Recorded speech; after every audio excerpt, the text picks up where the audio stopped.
नमस्कार। YouTube channel सफल ज्ञानम में आपका स्वागत है।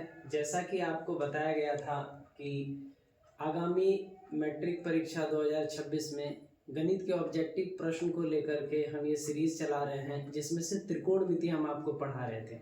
उसमें से ये हमारा दूसरा वीडियो है जिसमें हम त्रिकोणमिति के पहले बेसिक्स को देखेंगे। तो आइए अब शुरू करते हैं पार्ट 2 को। जैसा कि मैंने आपको बताया था, त्रिभुज के प्रकार में हम देखे थे भुजा के अनुसार से 3 प्रकार के त्रिभुज थे, जिसमें पहला मैंने आपको बताया था समबाहु त्रिभुज, जिसमें तीनों भुजाएं आपस में बराबर होती है। गणितीय रूप में हम इस प्रकार इसको लिखते हैं, ए बी भुजा बराबर बी सी भुजा बराबर ए सी भुजा, या सी आप लिख सकते हैं।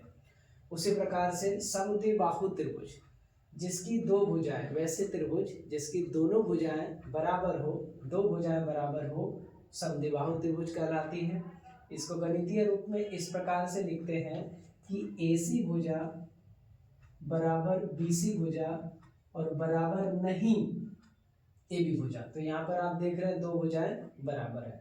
और तीसरा प्रकार भुजा के हिसाब से हमने देखा था विषम बाहु त्रिभुज। इसमें था कि इसकी कोई भी भुजा आपस में बराबर नहीं होती है। इसको इस प्रकार लिखते हैं, अगर AB भुजाएं हो, BC भुजाएं और AC भुजाएं हो तो हम बराबर काटते हुए इसको इस प्रकार लिखते हैं कि AB बराबर नहीं BC बराबर नहीं CD। सुविधा के लिए मैंने पहले से लिख करके रखा है ताकि ज़्यादा समय ना लगे। तो अब देख लेते हैं कोण के हिसाब से त्रिभुज। ठीक है, अब ध्यान देना है, मैंने आपको कल बताया था कि कोण के हिसाब से जब हम त्रिभुज को चेक करते हैं तो 3 प्रकार के त्रिभुज निकल के आते हैं।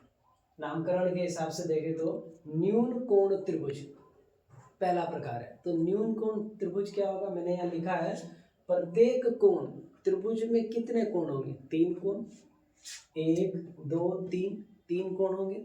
इस 3 कोण में प्रत्येक कोण यानी कि 3 कोण जो होगा वो 0 डिग्री से बड़ा होगा और 90 डिग्री से छोटा, और दोनों ही शर्त आपको पूरा करना है, 0 डिग्री से बड़ा भी रखना है और 90 डिग्री से छोटा भी। उदाहरण के लिए मैंने यहाँ लिखा है 60 डिग्री 60 डिग्री 60 डिग्री। अच्छा, एक बात आपको ध्यान रखना है, मैं यहाँ पे लिख नहीं रहा हूँ, आपको ध्यान रखना है, जब भी आप कोण लिखेंगे 3 कोण, तो 3 कोण जोड़ करके आप चेक कर लेंगे 180 डिग्री आ रहा है या नहीं। ठीक है, जल्दी जल्दी में थोड़ा चल रहे हैं। अब 180 डिग्री का क्या हिसाब है, हम ज्योमेट्री में इसको देख लेंगे, लेकिन अभी आपको याद रखना है कि जब भी आप त्रिभुज का कोण निर्धारण कर रहे हैं, लिख रहे हैं तीनों कोण, तो तीनों कोण का योग 180 डिग्री होना चाहिए। ठीक है, चलिए आगे चलते हैं। तो न्यून कोण त्रिभुज कौन सा हुआ कि सारा का सारा कोण 60 डिग्री होना चाहिए। ठीक है, चलिए अब आगे चलते हैं। अधिक कोण त्रिभुज, जैसा कि नाम है अधिक, है ना, तो किससे अधिक, कितना अधिक, आइए देखते हैं। इसका केवल एक कोण जो होगा वो 90 डिग्री से बड़ा होगा और 180 डिग्री से छोटा। कहने का अर्थ ये हुआ, जब आप त्रिभुज लिखेंगे अधिक कोण त्रिभुज के लिए, तो आपको याद रखना है एक कोण, कोई भी एक कोण आप 90 डिग्री से बड़ा रख लीजिए और 180 डिग्री से छोटा। जैसा कि एक उदाहरण हमने लिया है, देखिए एक कोण यहाँ पर है ना, कोण बी, ये 120 डिग्री जो है, ये 120 डिग्री जो है, ये है आपका अधिक कोण। इसी के हिसाब से हम निर्धारण किए, इस त्रिभुज का नाम जो होगा वो होगा अधिक कोण त्रिभुज। अब जो आखिरी आता है, ये जो आप समकोण त्रिभुज देख रहे हैं, बस इसी के बारे में हमको बहुत अच्छे से पढ़ लेना है, तब आप त्रिकोणमिति अच्छे से लगा पाएंगे। तो आइए इसको देखते हैं।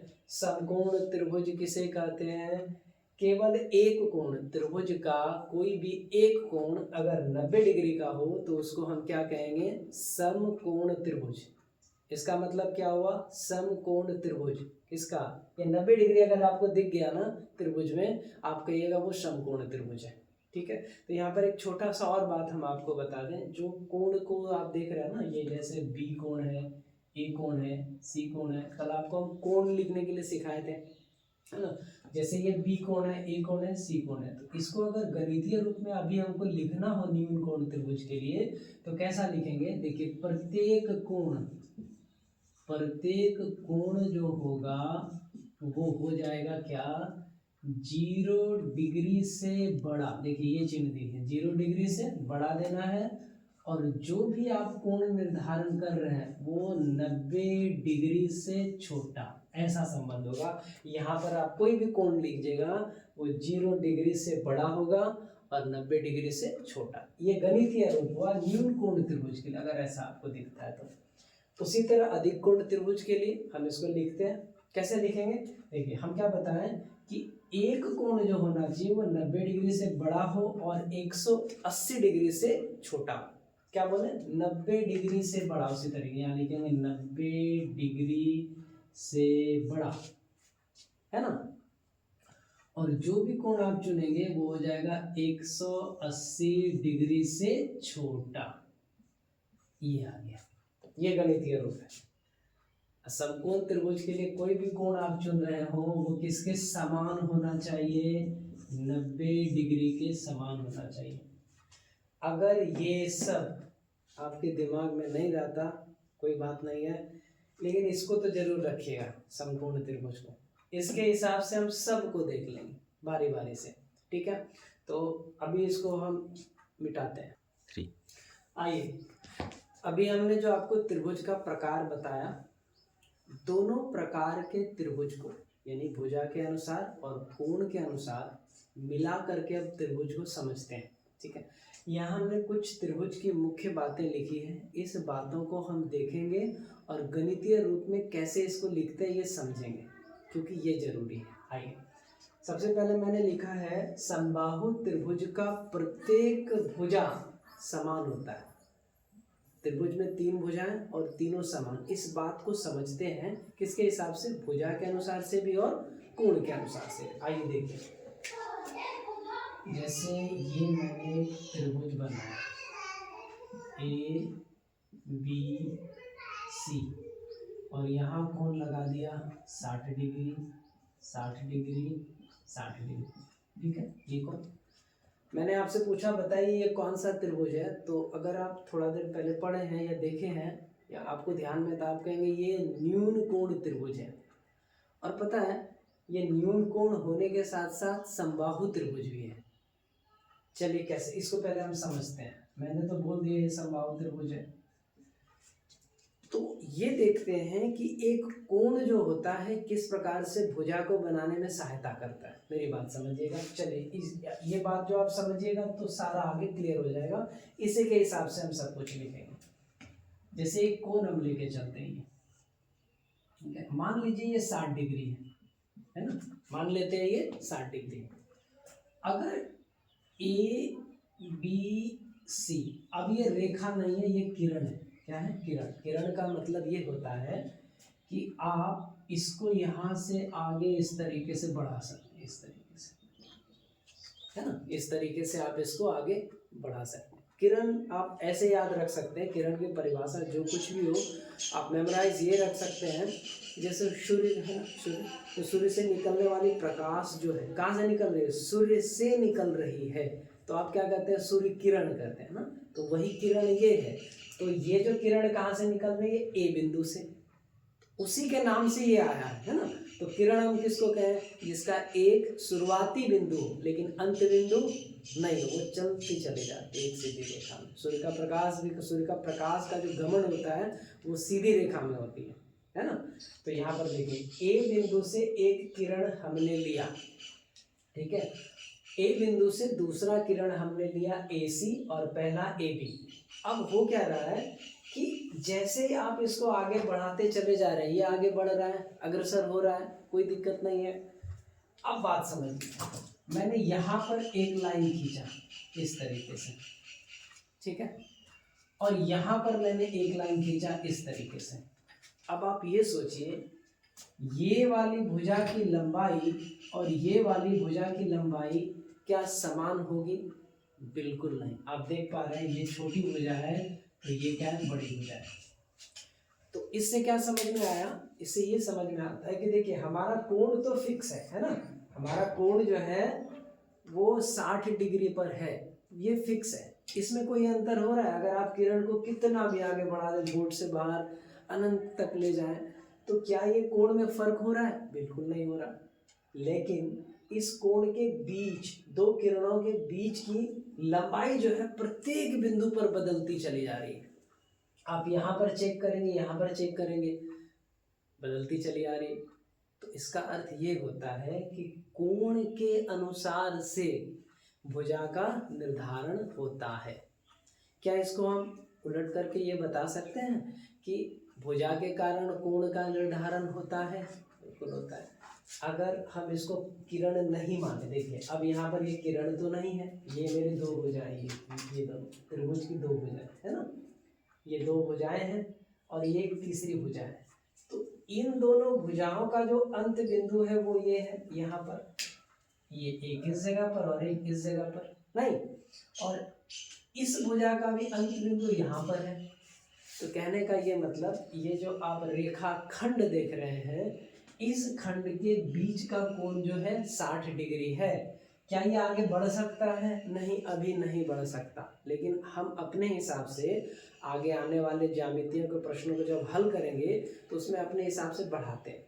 तो आपको इसमें ध्यान क्या रखना है, जो मैंने अभी बताया कि अगर इसके बीच का कोण 60 डिग्री है और भुजा की लंबाई सीमित है, जैसे मान लीजिए इसको मैंने कहा था ये समबाहु त्रिभुज है, तो मान लिया ये 7 सेंटीमीटर है, ठीक है, ये भी 7 सेंटीमीटर है और ये भी 7 सेंटीमीटर है, ठीक है। भुजा की लंबाई अब नियत हो गई, तो इसके बीच का कोण भी ना उस भुजा के हिसाब से निश्चित हो जाता है, ठीक है।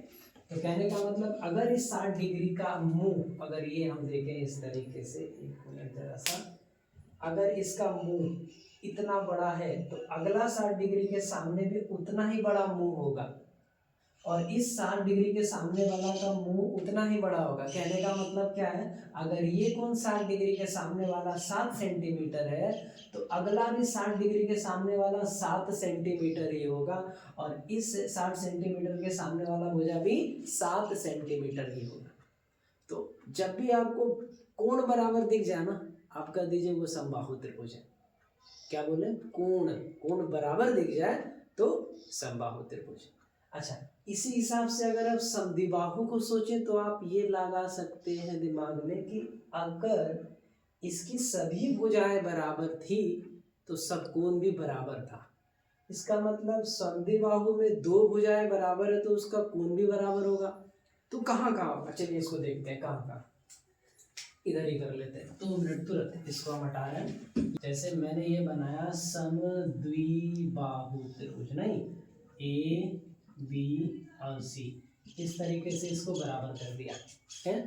तो अब बताइए, ये जो भुजा है ना, ये भुजा किसका मुंह है? इस सी वाले कोण का मुंह है ये, इस तरीके से, नहीं। अच्छा, इस कोण के सामने वाली जो भुजा है ये, और इस कोण के सामने वाली भुजा जो है ये, यानी कोण बी का मुंह जो हो गया वो ये हो गया। अगर हम गणित में कहें तो कोण के सामने वाली जो भुजा है वो है ए बी और कोण बी के सामने वाली जो भुजा है ए सी, ये दोनों क्या होगी? बराबर। तो निश्चित रूप से आप कह सकते हैं कि ये वाला कोण भी क्या होगा? बराबर होगा। तो हम इसको लिख देते हैं 60 डिग्री और 60 डिग्री। और हमने आपको बताया था जब आप कोण का निर्धारण कर रहे हैं ना, तो आपको याद रखना कोण जोड़ के 180 होना चाहिए। आप देखिएगा तो 60 और 60 कितना? 120। अगर आप यहाँ पर 60 लिखते हैं तो ये गलत है या सही है? गलत है। ऐसा इसलिए कि मैंने आपको कहा आप समद्विबाहु त्रिभुज लिख रहे हैं, उसकी दो भुजा बराबर है तो दो ही कोण बराबर होगा, ये तीसरा तो नहीं हो सकता है ना। बात समझ रहे हैं मेरी? तो उस हिसाब से आपको यहाँ पर ऐसा कोण रखना होगा उदाहरण के लिए, ठीक है, ताकि तीनों कोण समान ना हो। तो एक काम करते हैं, इससे हम 10 डिग्री छीन लेते हैं इसमें से, या इससे 20 डिग्री आप छीन लीजिए, ठीक है। अगर इससे 20 डिग्री हम निकाल लेते हैं तो इधर कितना हो जाएगा? 40 डिग्री। अब 20 डिग्री में आधा आधा इसको बांट देते हैं, नहीं, इसको 70 डिग्री दे देते हैं, इसको 70 डिग्री, ठीक है। देखिए अब ये दो कोण भी आपका बराबर हो गया है ना, ये दोनों कोण भी आपका बराबर हो गया और ये 40 डिग्री, तीनों को जोड़ के 180। तो मेरे कहने का ये मतलब था, जो कोण आपस में समान होगा उसके सामने वाली भुजा भी आपस में समान होगी। तो कहने का ये मतलब है, अभी तक हमने जो त्रिभुज का प्रकार पढ़ा उस त्रिभुज में देखा कि भुजा के हिसाब से और कोण के हिसाब से त्रिभुज का प्रकार समबाहु, न्यून कोण, इस तरीके से अगर इस दोनों गुण को मिला दिया जाए तो त्रिभुज बनता है। इस त्रिभुज में कोण भी आपको मिलेगा, भुजा भी मिलेगा। तो कोण और भुजा में संबंध क्या होता है ये मैंने आपको समझाया। कोण जितना बड़ा होता चला जाएगा उसके सामने वाली भुजा उतनी बढ़ती चली जाएगी, कोण जितना छोटा होता चला जाएगा उसके सामने वाली भुजा उतनी छोटी होती चली जाएगी। एक और उदाहरण से ऐसे समझिए, ये एक किरण हमारे पास, ये एक किरण, यहाँ पर कोई कोण है। अभी ये देख रहे हैं ये वाली भुजा, यहाँ ये वाली भुजा है ना। अब इतना कर दीजिए, देखिए ये भुजा घट गई, फिर और कोण छोटा कर दिए, घट गई, इस तरीके से यहाँ ले आए तो क्या हो गया, भुजा ही नहीं है, 0 डिग्री। इसका मतलब अगर कोण 0 डिग्री हो जाता है उसके सामने वाली भुजा की लंबाई कुछ नहीं होगी। इसीलिए त्रिभुज के निर्माण में बहुत जरूरी होता है भुजा और कोण दोनों ही चीज। और क्या कोई तीसरा चीज हो सकता है क्या, आप ही बोलिए। सूक्ष्म स्तर से देखेंगे तो बहुत सारी चीजें, यहाँ तक कि बिंदु भी, क्योंकि त्रिभुज का निर्माण रेखाओं और कोण के साथ साथ बिंदु से भी हुआ है। अभी हम बिंदु को नहीं ना पढ़ रहे हैं, हम सिर्फ पढ़ रहे हैं भुजा और कोण के हिसाब से, बृहत स्तर पर देख रहे हैं जो आपके आंख के सामने से विजिबल हो रहा है। ठीक है, तो त्रिभुज के कितने प्रकार अगर हम कहें, अब आप बताइए त्रिभुज के कितने प्रकार। तो भुजा के हिसाब से और कोण के हिसाब से दोनों को अगर मिला दें तो बस ये ध्यान रखना है कि जैसे जैसे कोण का निर्माण, कोण बढ़ता चला जाएगा भुजा की लंबाई बढ़ती चली जाएगी। लेकिन शर्त ये है जब आप तीनों कोण को जोड़ रहे हो तो 180 डिग्री होना चाहिए और कुछ नहीं। ये वाला बात क्लियर हो गया। समद्विबाहु त्रिभुज के लिए और समबाहु के लिए दोनों बात क्लियर कर दी है। अब आप खुद सोच के देखिए विषम बाहु में क्या हो रहा होगा, वही हो रहा होगा कि कोण अलग अलग, कोण अलग अलग। अच्छा, न्यून कोण त्रिभुज को लेकर के देखेंगे जो जोड़ करके 180 कुर्ता हो। चलिए एक मिनट जरा सा तुरंत इसको हटा लेते हैं। ये देखिए कोई न्यून कोण त्रिभुज लेते हैं, ऐसा न्यून कोण त्रिभुज लेंगे ना जिसमें अलग अलग भुजाएं हो, जैसे ये ए है, ये बी है, ये सी है। अब जैसे इसको 1 दे दिए, इसको 2 लाइन दे दिए, इसको 3 लाइन, नहीं, तीनों भुजा की लंबाई अलग अलग है। अब आप खुद सोचिए अगर तीनों भुजा की लंबाई अलग अलग है तो कहने का मतलब इस तीनों भुजा के सामने वाला कोण भी क्या होगा, अलग अलग होगा, नहीं। तो चलिए 180 डिग्री हम पुराने का कोशिश करते हैं। मान लीजिए आप इसको ले लीजिए 30 डिग्री, ठीक है, इसको ले लीजिए आप 70 डिग्री, 70 से 100 हो गया, इसको डाल देते हैं 80 डिग्री। अभी देखिए मैंने ये लिखा ना, गलत लिखा या सही लिखा, हम दोनों मिलके इसको पता करते हैं, क्योंकि मैंने आपको बताया कि इस तरीके से मैंने लिख दिया। बताइए 30 डिग्री है ना, 30 डिग्री, ये 70 डिग्री, ये 80 डिग्री। तो हमको देखना है कि सबसे बड़ा कोण कौन सा है। देखिए 80 डिग्री है ना, अगर इसका कोण बड़ा है 80 डिग्री तो निश्चित रूप से इसके सामने वाली भुजा भी बड़ी होगी। मतलब कि अगर एक लाइन यहाँ खींचाती है छोटी है, 2 लाइन खींचाती है इस छोटी से ये इतनी बड़ी है, 3 लाइन ये बड़ी। अब बात बताइए 3 लाइन जो है सबसे बड़ी भुजा है ना, तो अगर ये सबसे बड़ी भुजा है तो इसके सामने वाला कोण भी बड़ा होगा। तो ये 70 डिग्री होगा क्या, नहीं, इसको कितना होना पड़ेगा, इसको 80 डिग्री होना पड़ेगा। ये नहीं, ये क्या होना पड़ेगा, 80 डिग्री। बात समझ रहे हैं मेरा ना, ये आपको दिमाग में आ जाना चाहिए। त्रिभुज का कोण ऐसा है तो भुजा क्या होगा, भुजा ऐसा है तो कोण कैसा होगा। ठीक है, आइए अब देखिए 80 को हम डाल दिया ना, अब ये 2 आई, ये 2 लकीर खींचा गया है, तो सबसे बड़ी भुजा के सामने का कोण तो हम निपटा लिए हैं। अब इस भुजा की बारी है। अब बताइए इस भुजा के सामने वाला कोण कौन सा होगा, 30 डिग्री, नहीं, बिल्कुल नहीं होगा। इसके सामने वाला कोण कौन सा होगा, 70 डिग्री का होगा। और ये छोटी भुजा है, छोटी भुजा के सामने वाला कोण 30 डिग्री। तो आप बात समझ पा रहे होंगे कि कोण के हिसाब से हम भुजा को सेट करते हैं या भुजा के हिसाब से कोण को सेट करते हैं। तो मैंने जैसे तैसे नहीं लिखा 30 डिग्री, 70 डिग्री, 80 डिग्री, उसका एक जगह होता है कि जितना बड़ा कोण होगा उसके सामने वाली भुजा उतनी बड़ी होगी, जितना छोटा कोण होगा उसके सामने वाली भुजा उतनी छोटी होगी। ये बात समझ पाए। इसको हम विषमबाहु कर दिए। विषमबाहु में क्या कोई भी कोण बराबर हुआ, नहीं। हम आपको एक वो जो पढ़े थे कोण के हिसाब से, जिसमें प्रत्येक कोण 0 डिग्री से बड़ा और 90 डिग्री से छोटा हो। आप इसको देखिए ना, जितना भी कोण इसमें हम उपयोग में लाए हैं वो सभी 0 डिग्री से बड़ा और 90 डिग्री से छोटा है, तो क्या हम इसको न्यून कोण त्रिभुज कह सकते हैं? बिल्कुल कह सकते हैं। साथ साथ ये विषम बाहु भी है। अगर दोनों मिला दे तो क्या नाम आ जाएगा? न्यून कोण विषम बाहु त्रिभुज। बात समझ रहे हैं कि नहीं? क्योंकि सभी कोण 0 डिग्री से बड़ा और 90 से छोटा है। उस हिसाब से अगर समबाहु त्रिभुज के बारे में क्या बोलेंगे? बिल्कुल वो भी तो न्यून कोण समबाहु त्रिभुज है, क्योंकि प्रत्येक कोण 60 डिग्री समबाहु। आप देखिए पीछे मैंने तो मिटा दिया अभी। प्रत्येक कोण 60 डिग्री, जो कि 0 डिग्री से बड़ा और 90 डिग्री से छोटा। साथ ही साथ सभी भुजाएं समान, तो हम कह सकते हैं ना न्यून कोण समबाहु त्रिभुज। तो यहाँ बताने का ये अर्थ है कि कोण और भुजा को आप अच्छे से समझ लें, आप उसके हिसाब से आसानी से त्रिभुज को क्लासिफाई कर लेंगे, वर्गीकरण। और जो सबसे जरूरी त्रिभुज है जिसको हम पढ़ेंगे इस क्लास में, तो इतना ही रखेंगे। आप इसको समराइज कर लीजिए, हम एक एक तरफ से बोल देते हैं। त्रिभुज के प्रकार हमने आपको बताया भुजा के हिसाब से और कोण के हिसाब से। तो भुजा के अनुसार था समबाहु, जिसकी सभी भुजाएं समान, समद्विबाहु जिसकी 2 भुजाएं समान, और विषम बाहु त्रिभुज, त्रिभुज की कोई भी भुजा समान नहीं। और कोण के हिसाब से मैंने आपको बताया था न्यून कोण त्रिभुज, जिसका प्रत्येक कोण 0 डिग्री से बड़ा 90 डिग्री से छोटा। दूसरा बताया था अधिक कोण त्रिभुज, इसमें क्या 0 डिग्री नहीं, इसमें यूज करेंगे 90 डिग्री से बड़ा और 120 डिग्री से 180 डिग्री से छोटा। कोई भी एक कोण त्रिभुज का 90 डिग्री से बड़ा और 180 डिग्री से छोटा हो तो उसको कहेंगे अधिक कोण। और सबसे महत्वपूर्ण त्रिभुज वो है समकोण, जिसका एक कोण जो हो वो 90 डिग्री का हो, उसको कहेंगे समकोण। तो अब जो आपका पार्ट 3 वीडियो आने वाला है वो समकोण त्रिभुज को हम लोग देखेंगे, जिसकी सबसे ज़्यादा ज़रूरत है त्रिकोणमिति में। ठीक है, तो आज के लिए इतना ही। आपसे बस रिक्वेस्ट है कि चैनल को सब्सक्राइब कीजिए, ज़्यादा से ज़्यादा शेयर कीजिए और लाइक कीजिए।